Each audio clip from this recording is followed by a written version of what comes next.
तो ऐसे ही y की वैल्यू अगर मैं यहाँ पे 3 डाल दूँ तो y की वैल्यू अगर 3 डाल दें यहाँ पर तो हो जाएगा 12 माइनस 2 इंटू 3, तो 12 माइनस 6, 12 माइनस 6 इज 6, 6/3 इज 2, तो y की वैल्यू 3 डाली तो 2।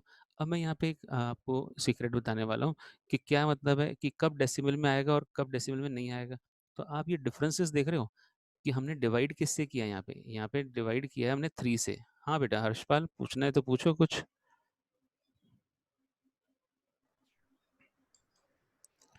हर्षपाल हाँ पूछिए। सर जी y की वैल्यू -3 डाल के हाँ हाँ। तो वो आएगा ना, 80 हो सकता है ना, तो 3 से जा सकता है वो तो। y की वैल्यू अगर -3 डालेंगे तो -2 इंटू -3 वो तो +6 हो जाएगा, और 12 और 6 18, 18 को डिवाइड 18 हो करेंगे जाएगा। तो 6 आ जाएगा, ठीक है ना। पर अपन अभी +3 डाल रहे हैं, -3 नहीं डाल रहे हैं, ठीक है। +3 डाल रहे हैं इसलिए हमारी वैल्यू जो है वो 2 आ रही है, ठीक है। तो आगे बढ़ते हैं। तो वैसे अभी अपन साथ में करके देखते हैं। 12 माइनस 2 इंटू 3, 2 इंटू 3 +3 डालेंगे तो 2 इंटू 3 कितना हो जाएगा 6, तो 12 माइनस 6 कितना हो जाएगा 6, 6/3 क्या होगा, 6 को 3 से डिवाइड करो 2 मिलेगा, तो ये 2 आ गया हमारे पास। तो कहने का मतलब है, अब मैं एक जो बात बताने वाला हूँ बड़ा ध्यान से सुनने की बात है कि यहाँ डिनोमिनेटर में 3 है, ठीक है। तो आप ये देखो y के अलग अलग जो वैल्यू डालोगे ना उनमें 3 का गैप होना चाहिए। जैसे देखो ये 0 है या फिर 3 का मल्टीपल होना चाहिए, तो 0 है तो ये 3 है, और ये 3 है तो 3 के बाद फिर 3 ऐड करो तो ये 6 है। तो 0 3 6 इस तरह से हम डाल रहे हैं वैल्यू, मतलब 3 के डिफरेंस में डाल रहे हैं हम, क्योंकि डिवाइड बाय 3 है। तो आपको कोई एक नंबर ढूंढना है जिससे इंटीजर वैल्यू आ जाए। तो मानो मैंने पहला नंबर ढूंढ लिया कि भाई 6 डालने से इंटीजर आ जाता है, तो 6 डाला, 2 6 12, 12 माइनस 12 जीरो, तो ये जीरो आ गया। तो अब इसमें गैप कितने का रखना है, गैप 3 का रखो, तो इसमें 3 माइनस करा तो 3 आ गया, और फिर 3 माइनस किया तो जीरो आ गया। तो इससे क्या है इंटीजर वैल्यू मिलेंगी। ये बात समझ में आ गई हो तो मैं आगे बढ़ूं, या समझना फिर से समझना है तो फिर से बताओ कि इनमें 3 का गैप क्यों रख रहे हैं, क्योंकि डिनोमिनेटर में 3 है इसलिए। तो सर ऐसे तो ऊपर वाले में अगर ये वाला क्वेश्चन लेंगे, मतलब इसी को हम y को फॉर्म में लिखें, y is equal to 3x - 12/2 कर दें -2, तो इसमें क्या 2 का गैप रखना पड़ेगा। हाँ भाई 2 का गैप। आप ध्यान से देखो कि इनमें गैप कितना है, ये 0 है, 0 के बाद 2 है, 2 के बाद 4 है, ठीक है। तो दोनों सब में गैप कितने का है, 2 का गैप है। तो अगर हम 2 से डिवाइड कर रहे हैं तो 2 का गैप रखो, ठीक है। उससे क्या है कि डेसिमल में नहीं आएगा। अच्छा अगर हम गलती कर दें सर कि हमें ना 2 का गैप नहीं रखें, तो 2 के बाद जो है ना हमने 1 ले लिया, इन दोनों के बीच में डिफरेंस तो सर 1 ही है। तो भाई अगर ऐसा करोगे तो डेसिमल में आएगा देखो आंसर। तो अगर आप चाहते हो इंटीजर में आए तो ये गैप कोई एक नंबर ढूंढना है जो पूरा इंटीजर आ जाएगा। तो एक नंबर ढूंढ लिया, मानो मैंने यहाँ 0 डाल दिया, 0 डालने से -12/-2 ये 6 आ गया, तो ये तो इंटीजर आ गया। अब आपको क्या करना है, एक इंटीजर ढूंढ लिया ना आपने, अब आपको गैप कितने का रखना है, 2 का।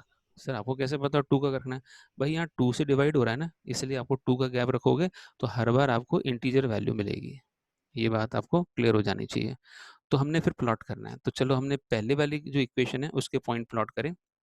0,1, तो x की वैल्यू 0, y की वैल्यू 1, तो ये रहा। यहाँ पे x की वैल्यू 0 है, इस पूरी लाइन y एक्सिस पे x की वैल्यू 0 होती है, तो 0,1 ये वाला पॉइंट है। फिर -1,0, तो x की वैल्यू -1, y की वैल्यू 0, तो y की वैल्यू 0 पे x एक्सिस पे y की वैल्यू 0 होती है, ठीक है। शौर्य आपने शायद स्पीकर ऑन कर रखा है, और म्यूट रखो अपने आप को बेटा। हाँ, तो इसके बाद आगे चलते हैं। तो मैंने कहा भाई 0,1 अब प्लॉट कर दिया, अब 0,-1 पूरी x एक्सिस पे x की वैल्यू क्या, y की वैल्यू क्या होती है। यहाँ मैंने प्लॉटिंग में कोई गलती तो नहीं करी, हाँ मैंने लिखने में गलती करी है, तो इसको सही कर देते हैं। तो ये लिखना चाहिए मुझे -1,0, और मैंने क्या लिखा है इसमें, मैंने इसमें गलती से क्या है 0, हाँ गौरव बताओ बेटा, कुछ बताना है इसको, है ना सर -1,0। आवाज तो बिल्कुल नहीं आ रही ना, स्क्रीन आ रही। आवाज मेरी नहीं आ रही, क्या सबको आवाज नहीं आ रही, मेरी आवाज किसी को नहीं आ रही, या एकदम क्लियर है आवाज क्लियर आ रही हाँ, आ रही है लेकिन कम आ रही है। आज आवाज कम आ रही है, अच्छा हाँ ठीक है। मैं कोशिश करता हूँ भाई, एक और बार मैं पूछूंगा आपसे अब। 1 2 3 बताओ मेरी आवाज सही आ रही है।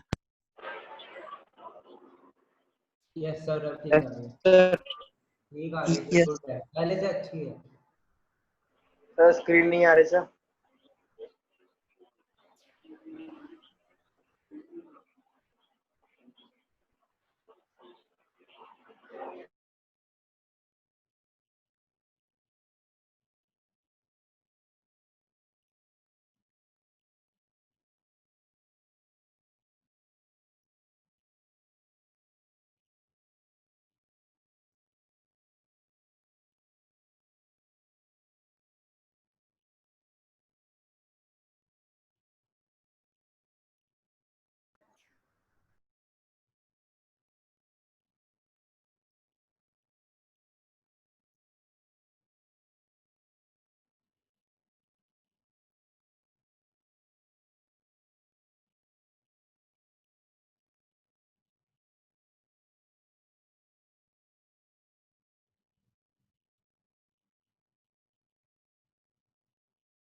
सर आपकी आवाज नहीं आ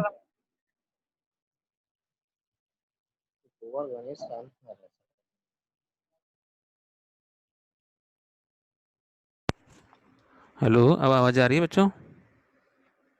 रही। Yes sir. हाँ, यस सर। ठीक है। क्लियर है ना आवाज़, या कुछ यस। और करें? अभी क्लियर नहीं हो तो फिर थोड़ा चेंज करें इसमें कुछ। Clear clear sir. क्लियर है, ठीक है, अच्छी बात है। तो आगे बढ़ते हैं। तो ये मैंने पॉइंट प्लॉट कर दिए। अब इन सारे पॉइंट्स को मैं ज्वाइन करूंगा तो मुझे एक स्ट्रेट लाइन मिलेगी। तो चलो अपन ज्वाइन करते हैं इसको। तो ये मैंने ये सारे जो पॉइंट्स प्लॉट किए थे पहली इक्वेशन के लिए, उसको मैं ज्वाइन कर रहा हूँ। तो यहाँ से जो है हम पकड़ के इसको ज्वाइन करके आगे बढ़ा देते हैं। देखो, तो ये सारे पॉइंट एक ही लाइन पे आ गए। अब जरूरी है कि ये 4 सोल्यूशन ही या 5 सोल्यूशन ही यही 4 पॉइंट लाई करते हैं लाइन पे? नहीं भाई, इसके अलावा भी बहुत सारे पॉइंट हैं जो लाइन पे लाई करेंगे। तो मैं एक बात और यहाँ पे क्लियर करना चाहता हूँ कि भाई आप है ना, कोई ऐसा पॉइंट है, आपको पता करना है कि ये पॉइंट लाई करेगा कि नहीं करेगा, सेटिस्फाई करेगा नहीं करेगा इस इक्वेशन को। कौन सी वाली? First equation, y is equal to x plus one को। तो मैंने ना एक पॉइंट ले लिया, मैं यहाँ मार्क कर रहा हूँ। देखो, ये पॉइंट का कोऑर्डिनेट क्या है? इस पॉइंट का कोऑर्डिनेट है 3,6। तो ये 3,6 लाइन पे लाई कर रहा है क्या? 3,6 तो लाइन पे लाई नहीं कर रहा। ठीक है, मैं बात कर रहा हूँ इस पॉइंट की, 3,6 की, ये वाला। तो ये लाई तो नहीं कर रहा ना, तो ये फिर इस इक्वेशन को सेटिस्फाई भी नहीं करेगा। आप इसमें डाल के देखते हैं कि सेटिस्फाई कर रहा है क्या। मैंने x की जगह क्या डालना है? x की जगह डालना है 3 और y की जगह 6। तो 6 और इस तरफ डाल दिया मैंने 3 और प्लस वन। तो क्या 3 प्लस वन और इज इक्वल टू 6 होता है क्या? तो ये इक्वल नहीं होता। ये क्यों नहीं आ रहा इक्वल? क्योंकि ये पॉइंट लाइव नहीं करता लाइन पे। लाइन पे अगर लाइव कर रहा होता तब तो सेटिस्फाई कर जाता। तो क्या सर मैं कोई पॉइंट लाइन का सिलेक्ट कर लूँ तो वो सेटिस्फाई कर जाएगा? हाँ भाई, कर जाएगा। तो चलो देखते हैं। तो ये बताओ, ये इस पॉइंट का, ये जो लाइन पे ये वाला पॉइंट है, इसके कोऑर्डिनेट क्या है? इसके कोऑर्डिनेट तो यहाँ से देखा हमने 4 और यहाँ से देखा 5। तो ये 4,5 है। पर सर हमने इसमें तो नहीं लिया। पर भाई लाइन में तो लाई कर रहा है ना। तो अगर लाइन में लाई कर रहा है तो ये जरूर सेटिस्फाई करेगा। तो चलो देखते हैं ये 4,5 सेटिस्फाई करता है क्या। तो इसमें डालते हैं वापस से कि y is equal to x plus one में x की जगह 4 डाल दिया और y की जगह 5 डाल दिया। तो क्या दोनों साइड बराबर आ रही हैं? हाँ भाई, बराबर आ रही है। तो इसका मतलब ये जरूरी नहीं है जितने पॉइंट हमने 4 या 5 पॉइंट इस टेबल में लिखे हैं वही सेटिस्फाई करते हैं। और भी बहुत सारे पॉइंट हैं जो लाइन पे लाई करते हैं, वो सेटिस्फाई करेंगे।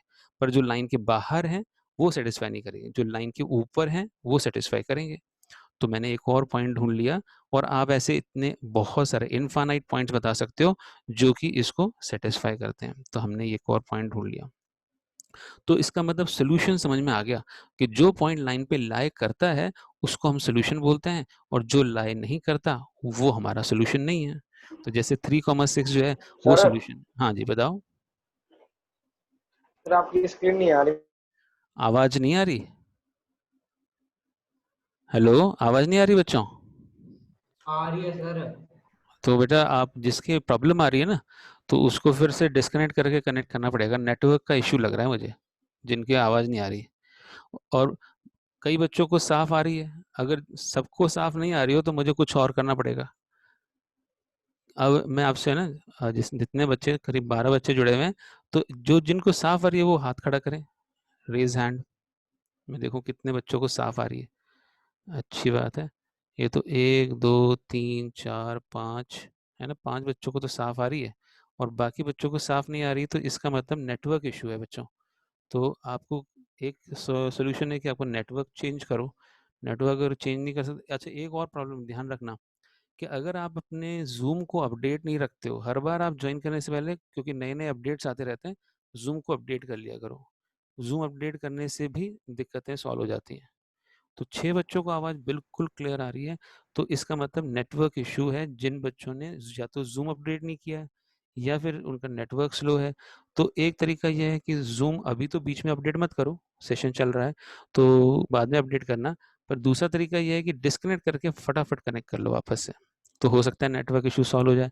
या फिर कहीं आपके पास दूसरा नेटवर्क हो, दूसरा मोबाइल हो, दूसरी नेटवर्क का, जैसे कोई जियो है तो आप एयरटेल में शिफ्ट करके देखो, तो उससे क्या है, आपका इश्यू सॉल्व हो सकता है। तो जिन्होंने हैंड रेज किया हुआ है अब वो लोअर कर सकते हैं, और हम आगे बढ़ेंगे। चलिए, तो इसमें अपन ने ये समझ लिया कि भाई बहुत सारे पॉइंट होते हैं जो लाइन पे लाई करते हैं, ये 3 4 पॉइंट ही लाई नहीं करते। तो जो जो पॉइंट लाइन पे लाई करेंगे वो इस इक्वेशन को सेटिस्फाई करेंगे, और जो जो पॉइंट लाइन पे लाई नहीं करेंगे वो इस इक्वेशन को सेटिस्फाई नहीं करेंगे। तो हमने अब दूसरे पॉइंट्स प्लॉट करने हैं दूसरी इक्वेशन लाइन के। तो 0,6 कहाँ है भाई, तो 0,6 तो ये रहा, 0,6 प्लॉट किया हुआ है इसको हमने। फिर 4,0, 4,0 कहाँ आएगा भाई, तो 4,0 तो एक्स एक्सिस पे आएगा, ये रहा, है ना, एक्स की वैल्यू 4, वाई की वैल्यू 0। अच्छा, अब 2,3, तो ये तो 2,3, एक्स की वैल्यू 2 और वाई की वैल्यू 3 यहाँ आएगा। फिर 1,4.5, तो एक्स की वैल्यू 1 और वाई की वैल्यू 4.5 कहीं यहाँ पर आएगा, ठीक है, इसके बीच में, 5 और 4 के बीच में। तो अपने आप ही अपन 3 पॉइंट्स को ज्वाइन करेंगे ना, अपने आप आ जाएगा। तो ये 0,6, 2,3 और 4,0 को हम ट्राई करते हैं, ज्वाइन करेंगे, और उससे क्या है, अपने आप ही 1,4.5 भी उसमें आ जाएगा। तो चलो हेल्प करो मुझे भाई। तो मैं इसमें लाइन ड्रॉ कर रहा हूँ, यहाँ से लाइन बनाते हैं। इस लाइन को बाद में एक्सटेंड भी कर सकते हैं हम। ये मैंने इस तरह से लाइन बनाई, ये देखो, ठीक है। तो अब ये दोनों लाइनें देखो कहाँ मिल रही हैं, ये मिल रही हैं एक्स की वैल्यू 2 और वाई की वैल्यू 3। तो इसका मतलब हमारा ग्राफिकल सोल्यूशन क्या हुआ, एक्स की वैल्यू 2 और वाई की वैल्यू 3, ये दोनों ही इक्वेशन को सेटिस्फाई करेंगे। दोनों इक्वेशन में जो है बराबर आएगा, दोनों साइड इक्वल आएंगी। तो एक बार अपन चेक करना चाहे तो कर सकते हैं। तो पहली इक्वेशन क्या थी, x minus y plus 1 equal to 0। तो अपन ने x की वैल्यू डाल दी 2, y की वैल्यू 3 और प्लस 1। तो उससे क्या मिला भाई, तो प्लस, सारे पॉजिटिव नंबर ऐड करो, तो 3 minus 3 is equal to 0, 0 is equal to 0। यानी इस 2,3 ने पहली इक्वेशन को तो सेटिस्फाई कर दिया। ऐसे दूसरी इक्वेशन को सेटिस्फाई कर रहे हैं क्या, वो चेक कर लेते हैं। तो दूसरी इक्वेशन हम चाहे तो y के टर्म में लिख दें, चाहे एज इट इज लिख दें, 3x plus 2y minus 12 equal to 0। इसमें अपन 2,3 डाल देते हैं, x की जगह 2 डाल दो और y की जगह 3 डाल दो। तो चलो देखते हैं सेटिस्फाई कर रहा है। तो राइट साइड में तो 0 है, तो लेफ्ट साइड में तो 6 और प्लस 6 और माइनस 12 इज इक्वल टू 0। तो 12 माइनस 12 तो 0 हो गया। तो इसका मतलब दोनों साइड बराबर हैं, 0 इज इक्वल टू 0। तो ये तभी, इसका मतलब सोल्यूशन एक ही है, क्योंकि ये दोनों लाइनें एक ही पॉइंट पे मिल रही हैं। तो ऐसा कोई और पॉइंट नहीं है जो दोनों इक्वेशन को एक साथ सेटिस्फाई कर दे। अगर वो पहली इक्वेशन को सेटिस्फाई करेगा तो वो दूसरे को सेटिस्फाई नहीं करेगा। बस ये इकलौता पॉइंट है 2,3, क्योंकि ये दोनों आपस में मिल रहे हैं। अच्छा, जल्दी से हम नेक्स्ट पार्ट की तरफ आ जाते हैं कि भाई इसमें एरिया को, ट्राइंगल को शेड करो। चलो क्वेश्चन देखते हैं, क्वेश्चन क्या था। क्वेश्चन 7 था, ये कौन से पे आ गए देखें, यहाँ पे हम देख लेते हैं। इसमें कहता है and shade the triangular region. कौन सा ट्राइंगुलर रीजन, जो एक्स एक्सिस के साथ बना है। Determine the coordinate of the vertices of triangle. पहले वर्टिसेस बनाते हैं। वर्टिसेस मतलब जहाँ पे ट्राइंगल के दोनों लाइंस मिलती हैं। तो वर्टिसेस, पहला वर्टेक्स क्या है, 2,3 है भाई। पहला वर्टेक्स कौन सा है, 2,3। तो ये रहा 2,3। फिर दूसरा वर्टेक्स है -1, 0 और तीसरा वर्टेक्स क्या है 4, 0। तो कहता है एक्स एक्सिस के साथ इन दोनों लाइनों ने जो ट्राइंगल बनाया है उसको शेड करो। तो इसको शेड कर सकते हैं अपन आराम से, तो चलो शेड करते हैं। तो मैंने इसको शेड कर देना है, तो अपन इस तरह से कुछ शेड कर देते हैं। ये जरूरी नहीं है कि आपको बोले कि एक्स एक्सिस के साथ शेड करो, अपन को बोल सकते हैं वाई एक्सिस के साथ शेड करो, तो हमें फिर शेड कुछ और। वाई एक्सिस के साथ कोई ट्राइंगल बन रहा है क्या? दोनों लाइन और वाई एक्सिस के साथ जो ट्राइंगल बन रहा है उसको मैं ब्लैक कलर में शेड कर रहा हूँ। देखो ये वाला जो है दोनों लाइन और वाई एक्सिस के साथ ये वाला ट्राइंगल बन रहा है। तो कभी बोलेगा एक्स एक्सिस के साथ जो बन रहा है वो शेड करो, कभी बोलेगा वाई एक्सिस के साथ जो बन रहा है उसको शेड करो। अब मैंने एक और क्वेश्चन ऐड कर दिया है कि भाई बताओ एरिया ऑफ ट्राइंगल क्या होगा।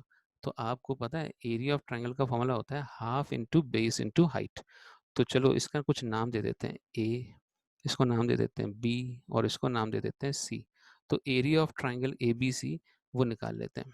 तो जरा बताओ यहाँ पे लिख देते हैं area of triangle A B C half into base into height. अब सर बेस कैसे पता लगेगा? तो सबसे बड़ी वैल्यू तो 4 है और सबसे छोटी वैल्यू क्या है -1। तो बेस कौन बता रहा है भाई? बेस कैसे पता लगाते हैं? सबसे बड़ी वैल्यू में से सबसे छोटी वैल्यू को सब्ट्रैक्ट करो। तो क्या आया भाई 4 + 1 यानी 5। तो बेस हमारा 5 हो गया। अच्छा यहाँ से हाइट दिख रही है आपको? ये वाली हाइट दिख रही है कि मैं पॉइंटर से दिखाऊं? तो हाइट कौन बता रहा है मुझे भाई? ये जो y की वैल्यू है ना यहाँ पे वही हाइट है। देखो यहाँ से 1, ये 2 और ये 3 और यहाँ 2,3 में y की वैल्यू 3 है, तो वो इसकी हाइट कितनी हो जाएगी 3। तो बेस तो हमारा 5 हो गया और हाइट हमारी 3 हो गई। तो चलो इसमें वैल्यू सब्स्टिट्यूट कर देते हैं और आंसर निकाल लेते हैं। तो ये आ जाएगा area is half into base कितना है 5 और हाइट कितनी है 3। तो 15/2 यानी 7.5 स्क्वायर यूनिट्स, ये हमने एरिया निकाल लिया। अब कोई यूनिट तो दिया नहीं कि सेंटीमीटर है क्या है, तो फिर भी हमने, तो देखो स्केल भी जरूर लिखना आप जब भी आपको ये मिलेगा ना ग्राफ वगैरह। तो कभी कभी क्या होता है कुछ बैट या बॉल होगा, x is number of bat, y is number of ball, तो हम यहाँ पे लिख देंगे कि एक्स एक्सिस का स्केल, देखो कॉर्नर में मैंने लिखा हुआ है राइट हैंड कॉर्नर में कि स्केल क्या है 1 centimetre is equal to 1 unit, 1 centimetre is equal to 1 unit, y axis के लिए भी एक्स एक्सिस के लिए। और अगर हमारे पास ऐसा कुछ आए कि भाई बैट और नंबर ऑफ बॉल्स, तो इसमें अपन लिख देंगे कि 1 यूनिट इज कितने बॉल्स मान रहे हो। मानो एक्स एक्सिस पे बॉल्स दिखा रहे हैं, वाई एक्सिस पे बैट्स दिखा रहे हैं, ठीक है। तो 1 यूनिट या 1 centimetre is equal to 1 ball भी लिख सकते हैं, या 1 centimetre is equal to 2 ball भी लिख सकते हैं, 2 4 6 8 भी दे सकते हैं नाम इसका, 2 4 6 8 1 2 3 की जगह ऐसे कुछ भी मल्टीपल टेबल बना सकते हो, 3 6 8 9 इस तरह से, 3 6 9 12 इस तरह से। तो चलिए एक और बात, अच्छा अब मैंने आपसे एरिया ऑफ ट्राइंगल पूछ लिया था, अब आपको हेल्प करना है मुझे इसका एरिया निकालने में। कौन सा ट्राइंगल? दूसरा जो वाई एक्सिस के साथ जो बन रहा है ना उसका। तो A B C D, D अब इसको नाम देते हैं, 0,6 को डी नाम दे देते हैं और ये जो 0,1 है इसको नाम दे देते हैं हम ई। तो ए ई डी का एरिया, सब बच्चे हेल्प करेंगे, जल्दी से बताओ area of triangle A E D कितना होगा? बेस बताओ जल्दी से, हाफ इंटू बेस कितना है, कौन बताएगा? 6 में से क्या गया? कोई बोलेगा 6 - 1। 1 हाँ तो 5 आ गया बेस। और हाइट कितनी है? हाइट कैसे पता लगेगी सर? तो भाई हाइट तो कितना है देखो जरा, 2 2। कैसे पता लगा? देखो हमें ना यहाँ पे एक्स कोऑर्डिनेट देखना है इसका, ये देखो यहाँ से यहाँ तक 1, यहाँ से यहाँ तक 2, तो इसका जो एक्स कोऑर्डिनेट है यहाँ से यहाँ तक, ये जो हमारी हाइट हो जाएगी, इस बेस ये है, हाइट ये हो जाएगी। तो अब अपन 2 से 2 कैंसिल हो जाएगा। तो सर एरिया तो अलग अलग आ रहा है, भाई ट्राइंगल अलग है तो एरिया भी तो अलग आएगा, 2 से 2 कैंसिल हो जाएगा, ठीक है ना। तो ये 2 से ये 2 कैंसिल हो गया, एरिया हो गया 5 स्क्वायर यूनिट। सर उसका एरिया तो 7.5 आया था, भाई वो ट्राइंगल ही अलग था तो एरिया अलग आएगा, और ये ट्राइंगल अलग है, ठीक है ना। तो अलग आ सकता है, इसमें कोई बड़ी बात नहीं है, ठीक है। तो आपको समझ में आ गया, अगर आपके पास शेड करने के लिए आए या एरिया निकालने के लिए आए तो आप कैसे निकाल सकते हो, बड़ा आसान है ये। तो चलिए आगे बढ़ते हैं अपन एक्सरसाइज 3.3 की तरफ, और ये एक्सरसाइज है सब्स्टिट्यूशन पे। तो ये देखो इसका सोल्यूशन भी है। एक्सरसाइज 3.3 में पूरी एक्सरसाइज सब्स्टिट्यूशन पर है, और हमें पहली इक्वेशन में से कोई एक वेरिएबल निकाल के दूसरी इक्वेशन में डालना है। उससे क्या है, यहाँ 2 वेरिएबल दिख रहे हैं ना, बाद में वो एक ही वेरिएबल रह जाएगा। जैसे हमारा x + y = 14, दूसरी इक्वेशन है x - y = 4। तो इनको सॉल्व करेंगे। यहाँ से लास्ट 10 मिनट रह गए, कोई बात नहीं, पर हमने एक बहुत इंपॉर्टेंट क्वेश्चन करा है, तो आपको समझ में आ गया, वो बहुत अच्छी बात है। तो x + y = 14, x - y = 4, x + y दोनों सॉल्व करेंगे। तो हमने पहली इक्वेशन में से x की वैल्यू निकाली। बताओ x की वैल्यू क्या होगी? y को उधर ले जाओ तो हो जाएगी 14 - y। तो वो 14 - y x की वैल्यू आ जाएगी। ये थर्ड इक्वेशन है। अब इसको डाल दो आप सेकेंड इक्वेशन के अंदर। यहाँ पे x हटाओ, x की जगह 14 - y लिख दो। तो देखो यहाँ पे लिखा है 14 - y, ये minus as it is, y as it is, 4 as it is. अब ब्रैकेट खोलो। अब इसमें देखो कितने वेरिएबल हैं। ऐसा करने से, सब्स्टिट्यूशन करने से ना, वेरिएबल एक ही रह जाता है। ठीक है, तो अगर x की वैल्यू डालोगे तो सिर्फ वेरिएबल y रह जाएगा, और y की वैल्यू डालोगे तो वेरिएबल x रह जाएगा। तो अभी मैंने x की वैल्यू 14 - y डाल दी, तो अब वेरिएबल सिर्फ y रह गया। तो ब्रैकेट खोलो, 14 - y - y, तो 14 - 2y। तो 2y को हम इस तरफ ले गए और 4 को इधर ले आए, तो 14 - 4 तो 10 हो गया, और इज इक्वल टू 2y। तो y इज इक्वल टू 10/2 यानी 5 आ गया। अब ये y की वैल्यू 5 किसी भी इक्वेशन में डालो, या तो फर्स्ट में डाल दो चाहे सेकंड में डाल दो, तो आंसर वही आएगा। तो हमने थर्ड इक्वेशन में डाल दिया, यहाँ डाल दिया इन्होंने। 14 - 5 कितना होता है भाई? 14 - 5 कितना हो गया? 9। तो x की वैल्यू 9, y की वैल्यू 5, ये हमारा आंसर है। तो इस तरह से इसको बोलते हैं सब्स्टिट्यूशन। इसी तरह से पूरी एक्सरसाइज करेंगे सब्स्टिट्यूशन मेथड से। पर इसमें जो नई बातें सीखने की हैं, वो मैं कुछ एग्जाम्पल से बताना चाह रहा हूँ कि एग्जाम्पल में ना 3 तरह के क्वेश्चन दे रखे हैं। पहले तो अपन जा रहे हैं एग्जाम्पल्स की तरफ। ठीक है, और इसमें सबसे पहला कौन सा एग्जाम्पल आ रहा है? 3.3 से पहले, 3.3 से पहले एग्जाम्पल कौन सा आ रहा है? 9 भी आ रहा है, 8 भी आ रहा है। 8, 9 और 10, ये तीनों क्वेश्चन जो है ना, ये 3, 7, 8, 9, 10, ये थोड़ा सा सब कुछ नया चीज़ सिखाने वाले हैं यहाँ पे। कोई तो बताने वाला है पैरेलल लाइन के बारे में, कुछ बताने वाला है कि इंटरसेक्टिंग लाइन के बारे में। तो चलो इसको देखते हैं सबसे पहले। तो कहते हैं क्वेश्चन नंबर 1 ऑफ एक्सरसाइज 3.1, ये आफ्ताब वाला, आफ्ताब डॉटर की उसकी इक्वेशन बना ली थी हमने, और उसको सॉल्व करना है अब हमें किस मेथड से? सब्स्टिट्यूशन मेथड से। तो इसकी इक्वेशन 1 तो ये है। मान लो, अब तो हम ये इक्वेशन बनाने नहीं जा रहे, मान लो ये इक्वेशन है s minus 370 is plus 12 42 is equal to 0, s minus 70 plus 42 is equal to 0, ये इक्वेशन 1, और s minus 3t is equal to 6, ये इक्वेशन 2। सॉल्व करने से पहले आपको पता लग जाना चाहिए कि सर इसका सोल्यूशन कैसा आने वाला है।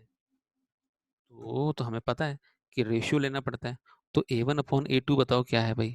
तो a1/a2 s के कोफिशिएंट चेक करते हैं। तो a1/a2 तो 1/1 है, s का कोफिशिएंट 1, s का कोफिशिएंट 1। फिर b1/b2 क्या है? b1/b2 तो सर -7/-3 है, तो माइनस माइनस कट गया। तो भाई ये तो 7/3 है, वो 1/1 है, ये तो दोनों इक्वल नहीं है। तो आप कौन बता सकता है आप में से इसका कैसा ग्राफ बनने वाला है? ये तो दोनों इक्वल नहीं है, बता दो भाई, कौन बता रहा है? कैसा ग्राफ बनेगा, जल्दी बताओ, दोनों इक्वल नहीं है। से intersecting. Very good, intersecting graph बनेगा, बहुत अच्छी बात बताई। तो ये तो समझ में आ गया। अब इसमें हम तो सब्स्टिट्यूशन समझना चाह रहे हैं, तो सब्स्टिट्यूशन से क्या किया हमने? सबसे पहले s की वैल्यू निकाली सेकंड इक्वेशन से। तो सेकंड इक्वेशन तो भाई ये है, कौन सी? s minus 3t is equal to 6। तो इसमें से हमने क्या निकाला? s की वैल्यू 3t plus 6, और ये सेकंड इक्वेशन की में से s की वैल्यू निकाल के फर्स्ट इक्वेशन में डाल दी। तो फर्स्ट इक्वेशन में इक्वेशन थी s minus 70 plus 42, तो s की जगह हमने 3t plus 6 डाल दिया। तो उससे क्या आया? तो 3t minus 70, तो ये -40 हो गया, -40 उस तरफ ले गए, और ये 6 + 42 48 हो गया। तो 4t is equal to 48, t is equal to 12। अब ये 12 वैल्यू t की हम इसमें डाल देते हैं 3t + 6 में। तो 3 × 12 + 6, 12 3 36, 36 + 6 कितना हो गया? 36 42। तो यानी ये आफ्ताब की एज और उसके डॉटर की एज 12 ईयर्स, आफ्ताब की एज 42 ईयर्स, ये आंसर था। तो ये मेथड आ गया, पहला मेथड। ठीक है, तो कहता है verify this answer by checking if it satisfy the condition of the given problem. तो वो आप उसमें सेटिस्फाई करके देखोगे दोनों इक्वेशन, आ जाएगा। पर जो नई बातें समझने की हैं वो मैं यहाँ बताना चाह रहा हूँ। अब देखो इसका रेशियो बताओ क्या है, कि 2/4 1/2 हो जाता है, 3/6 वो भी 1/2 हो जाता है, 9/18 वो भी 1/2 हो जाता है। कोई बताएगा ऐसे जब रेशियो तीनों इक्वल होते हैं तो ये कैसा सोल्यूशन होता है, कैसा ग्राफ बनता है इसका? कौन बताएगा? हाँ, क्या बनेगा? कोइंसिडेंट हाँ जी, समझ नहीं आया मेरे को। Coincident. Very good, coincident lines बन रही हैं। तो इसमें पता है अब प्रॉब्लम पता है कहाँ आएगी? ऐसा क्वेश्चन दिया है और आपको बोल रहा है कि सब्स्टिट्यूशन से करो, तो चलो ट्राई करते हैं सब्स्टिट्यूशन से क्या होने वाला है इसका। तो देखो क्या होने वाला है कि दोनों साइड बराबर आएंगी। We express the value of x in terms of y, तो x को y के टर्म में लिखो, तो ये 2x को यहीं रहने दो, 3y को उधर ले जाओ, 9 - 3y हो जाएगा, फिर 2 से डिवाइड कर दो, तो 9 - 3y/2। तो ये वैल्यू कहाँ डाल दें? सेकेंड इक्वेशन में डाल दो, 4x में x की जगह ये डाल दो, तो 4 और 9 - 3y/2 plus 6y is equal to 18। तो ऐसे सब्स्टिट्यूशन करने से क्या होता है, x की जब वैल्यू डालते हैं तो सिर्फ y वेरिएबल रह जाता है, ठीक है। तो अब ये 4 और 2 तो आपस में कैंसिल हो रहे हैं, तो 2 2 4 और 2 9 18 आ गया, फिर 2 3 -6 आ गया, ठीक है, और ये प्लस 6y और इज इक्वल टू 18। अब -6y प्लस 6y कट गए, 18 इज इक्वल टू 18। सर ये तो ना तो x की वैल्यू आई और ना तो y की वैल्यू आएगी। भाई मेरे कि जब भी ऐसा क्वेश्चन आएगा ना जो कोइंसिडेंट लाइन वाला, तो हमेशा यही होने वाला है, दोनों साइड बराबर आएंगी, ना तो x की वैल्यू आएगी ना तो y की वैल्यू आएगी। तो ये जान लो, ठीक है, कि सर आपने ये तो सिखाया नहीं। भाई अब सिखा दिया आपको कि जब दोनों साइड बराबर आ जाती हैं इसका मतलब ये तो वही वाली है पहले, तो बस हमें दोनों साइड बराबर आ गए ना, यही चाहिए था हमें। कहता है this statement is true for all values of y, चाहे y की वैल्यू कुछ ही डाल दो आप, ये तो ट्रू है। यहाँ 0 0 डाल दो तो भी दोनों टाइप 18 हो जाएगा, y की जगह 1 डाल दो तो भी दोनों बराबर हो जाएंगे, 18 इज इक्वल टू 18 हो जाएगा। y की वैल्यू 2 डाल दो दोनों में तो भी 18 इज इक्वल टू 18 आएगा, क्योंकि तो आपस में कटने वाले हैं, -6y और +6y कटने वाले हैं। तो कहता है ये ऐसा कब आता है, ऐसा तब आता है जब इनफाइनाइट सोल्यूशन होते हैं, जब कोइंसिडेंट लाइन होती है तब ऐसा आता है, ठीक है। कहता है however we do not get a specific value of y as a solution, therefore we cannot obtain a specific value of x। ना तो कोई एक y की वैल्यू मिलती है और ना ही एक वैल्यू मिलती है x की। आपने बताया था कि सर ये कोइंसिडेंट लाइन है, तो कोइंसिडेंट लाइन में तो सोल्यूशन एक थोड़ा होता है, उसमें तो इनफाइनाइट सोल्यूशन होते हैं, ठीक है ना। इसलिए कोई x की वैल्यू एक नहीं मिलती हमें, वहाँ पे x की वैल्यू मिलती नहीं है, बस ये दोनों साइड बराबर हो जाती है। This situation has arise because both the given equation are the same, दोनों इक्वेशन सेम है। कैसे सर, आपको कैसे पता इक्वेशन सेम है? भाई मैं अगर यहाँ से 2 कॉमन निकाल लूँ दोनों साइड से और काट दूँ तो ये दोनों सेम तो एक ही इक्वेशन। सर ऐसे कैसे? तो देखो भाई मैंने यहाँ से 2 कॉमन निकाला सेकंड इक्वेशन से, तो क्या बचा 2x प्लस 3y, और यहाँ से 2 कॉमन निकालो तो 2 इंटू 9। अब दोनों साइड से 2 काट दो जरा, काट दिया, तो पहली इक्वेशन तो 2x plus 3y is equal to 9, और दूसरी इक्वेशन क्या हुई?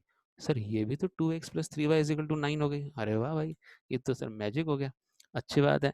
तो कहने का मतलब ये दोनों एक ही लाइन है, इसलिए ग्राफ कोइंसिडेंट लाइन बन रही है भाई, तभी तो ओवरलैप हो रही है, और तभी क्या हो रहा है, तभी ये दोनों x की कोई एक वैल्यू नहीं आ रही है, और ना x की वैल्यू एक नहीं आती तो y की वैल्यू भी नहीं आती, तो ये दोनों साइड बराबर आ जाती है। बस ये बात समझने की थी। और एक बात और समझा दूं, थर्ड केस एग्जाम्पल 10, अब इसमें क्या है, पैरेलल लाइन वाला केस है। तो let us consider the example 3 of section 3.2। ये तो कहता है will the rail cross each other. तो रेल की पटरियां कैसी होती हैं, पैरेलल होती हैं, कभी मिलती नहीं है, वो तो जब ट्रेन को पटरी चेंज करनी होती है, प्लेटफॉर्म चेंज करना होता है तब बदलती है। फिलहाल हम देखते हैं कि यहाँ पे कंडीशन बताओ A1/A2 क्या है, ठीक है। तो A1/A2 की वैल्यू हम लिख रहे हैं, कैसा ग्राफ बनने वाला है उसको पहले ही हम पता लगा लेंगे, क्योंकि भाई हम तो महाज्ञानी हो गए ना, हम सीख गए कि भाई ये B1/B2 क्या है, B1/B2 कितना है भाई 2/4, ये भी कैंसिल होके कितना आएगा 1/2। तो जैसे कोई ज्योतिषी हो गया अपन तो भाई C1/C2, कि हम तो ग्राफ बनने से पहले बता देंगे सर ग्राफ कैसा बनने वाला है, कि लाइनें कभी इंटरसेक्ट होंगी भी नहीं होंगी। तो 4 3 12, तो 1/3। तो भाई ये तो ऐसा हो गया कि A1/A2 तो B1/B2 के बराबर है, दोनों हाफ है, but not equal to C1/C2। तो कौन है भाई, यहाँ से कोई पंडित हैगा बैठा भाई, कोई बताएगा भाई, भविष्यवाणी करेगा भाई कैसा ग्राफ बनने वाला है, कौन बताने वाला है भाई, जल्दी जल्दी बताओ। पैरेलल। अरे वाह, इतने सारे पंडित बैठे हैं, सभी तैयार बैठे हैं बताने के लिए, सीख गए सब। चलिए, तो ये हो गई पैरेलल लाइन बनेगी तो कभी मिलेंगे नहीं। तो सर ऐसे केस में हम सब्स्टिट्यूशन करेंगे तो क्या होने वाला है? तो बच्चों देखो क्या होने वाला है, अजीब सी सिचुएशन आएगी। तो यहाँ पहली इक्वेशन में से हमने